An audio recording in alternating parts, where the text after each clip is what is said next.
Welcome back to The Mystery with Jensen and Marley. Like and follow our podcast on Spotify and Apple Podcast. Follow us on Facebook and text or email who you think did it to jensen@jensenday.com. And shout out to Brooklyn Williams for helping write this episode. The sun rose over Legacy High School as the senior class was getting ready to embark on their annual senior trip. The class had waited 4 years for this trip and had been working hard fundraising for over a year. They could not be more ready to get their European adventure started. Best friends Jennifer and Alice were especially excited. They had been planning their outfits for months and both had the itinerary memorized down to the minute. The girls' moms were joining them too, and they were all looking forward to some girl time away from school and work. 20 kids, 11 adults, and what seemed like hundreds of bags piled into a charter bus on an early Friday morning.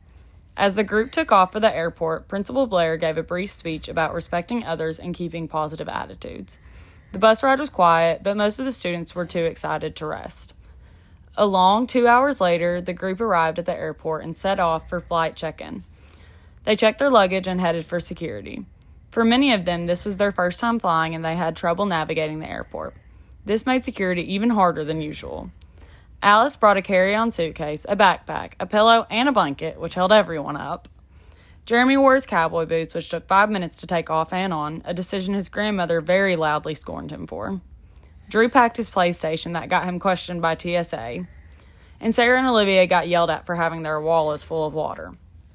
But over 30 minutes later, and several scowls from other travelers, the group finally sat down at their gate. They had about 45 minutes before boarding started, so Mrs. Libby, Jeremy's grandmother Sherry, and a few of the girls were going to grab coffee. As they were walking, a voice came over the intercom.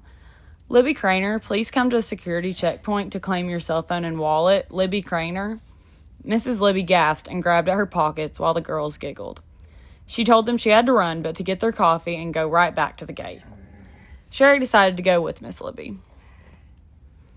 There was 10 minutes till boarding, and Mrs. Libby and Sherry had not yet returned to the gate. Jeremy had tried calling his grandmother, but she wasn't picking up.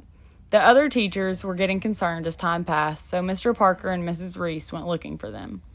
When they did not find them at security, they asked if someone would call for them over the intercom. The two teachers headed back to the gate as they heard Libby's name over the airport speaker for the second time today. At this point, everyone was gathering their things to get ready to board. As boarding group A was shuffling in, Mrs. Libby and Sherry finally appeared at the gate.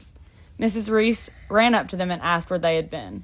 The women explained they'd gone back for a coffee and were in the bathroom when they were summoned over the speakers. Everyone breathed a sigh of relief and joked about leaving them there as they lined up with the rest of the boarding group. As they boarded Day Airlines, Mr. Taylor mumbled about what a mess this morning had been, and Mr. Blair attempted to assure him the rest of the trip would be much more organized. Mr. Taylor rolled his eyes as Mr. Blair and his wife took their seats. He walked to the back of the plane and took a seat alone. The girls filled up a couple of middle rows. Jennifer and Alice sat together and immediately turned on their favorite movie. The guys walked towards the back. Jeremy took the middle seat next to his grandmother, and Connor and Drew sat in the aisle across from them with Mr. Parker. Everyone got settled and ready for takeoff. Once the plane filled up, the flight attendants took to the aisle to give their usual spiel. "This is Day Airlines flight number 451 to New York. This will be a full flight, and we will kindly ask you to make room for the people that are looking for a seat. This flight will have food and beverages available. If you want to buy beer, we'll be happy to get it. Now sit back, relax, and enjoy your 3-hour flight to New York." Once they arrived, they had a 2-hour layover. The group decided to grab lunch in the airport at a local restaurant called Table 19. After lunch, it was time to board the next plane. It was a 9-hour flight to Greece. The group was spread throughout the plane. Many students slept throughout the flight, others listened to music and watched movies on their phones. 4 hours later, the cabin lights went out and the plane was pitch black. 30 seconds passed before a flight attendant spoke over the intercom. "We are having trouble with the lights. Please remain calm. We may have to make an emergency landing." Before they knew it, the plane was touching down, hard. Passengers held their breath as the tires screeched against the runway. Once the plane had landed, Jeremy's grandmother frantically stumbled out of the bathroom. She sat in her seat and Jeremy asked if she was okay. She said nothing and silently faced forward. The captain came over the intercom. "Ladies and gentlemen, this is your captain speaking. Due to electrical issues on board, we've made an emergency landing in Naples, Italy. We apologize for the inconvenience and will provide more information shortly. The plane was still dark as Mr. Blair stood up and attempted to reassure his group, but even he looked frazzled. Mrs. Libby looked pale, clutching her coffee cup like a lifeline. Passengers sat whispering for a few minutes before a terrible scream came from the back of the cabin of the plane.